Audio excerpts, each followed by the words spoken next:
एक बात मेरी सुनते जाइएगा और उसको याद रखिएगा कि इस देश को सुधारना है तो सिर्फ दो लोगों को सुधारना होगा। एक वो जो वोट देता है और एक वो जो वोट लेता है। मगर अब जब यहां आया हूं तो मेरी समझ में नहीं आ रहा है कि मैं क्या कहूं, क्यों कहूं और किससे कहूं। इस भीड़ से कहूं जो 24 घंटे भेड़ बकरियों की तरह डरी और सहमी रहती है, जो देश की रक्षा करना तो दूर की बात है, अपनी मां बहन और बेटियों की रक्षा नहीं कर सकते। हाथ फैलाकर ऐसे लोगों से वोट क्या मांगूं जो खुद पिछले 50 साल से भिखारियों की तरह हाथ फैलाए हुए बैठे।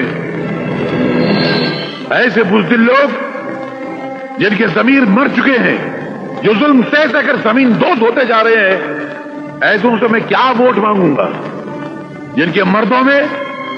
जिनके नौजवानों में मर्दों से कम और औरतों की झलक ज्यादा नजर आती है, ऐसे नपुंसक लोगों के वोट मुझे नहीं चाहिए।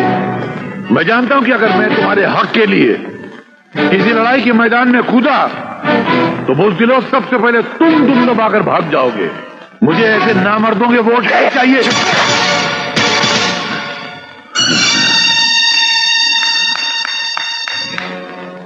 शाबाश, यही चाहता था मैं। अब मुझे परवाह नहीं है कि मुझे वोट मिले या ना मिले, मैं जीतूं या हारूं मुझे इसकी कोई परवाह नहीं है। मगर जो मैं चाहता था मेरा वो काम हो गया। मैं चाहता था तुम्हारे मुर्दा ज़मीर जिंदा हो, तुम्हारे मन की सोई हुई आग जागे, अपने अंदर रक्षा करने का जज्बा पैदा हो।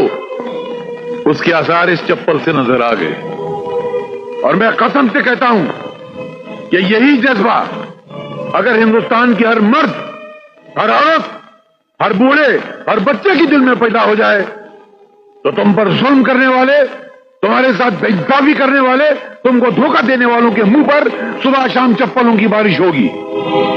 मेरे दोस्तों, एक बात मेरी सुनते जाइएगा और उसको याद रखिएगा कि इस देश को सुधारना है तो सिर्फ दो लोगों को सुधारना होगा।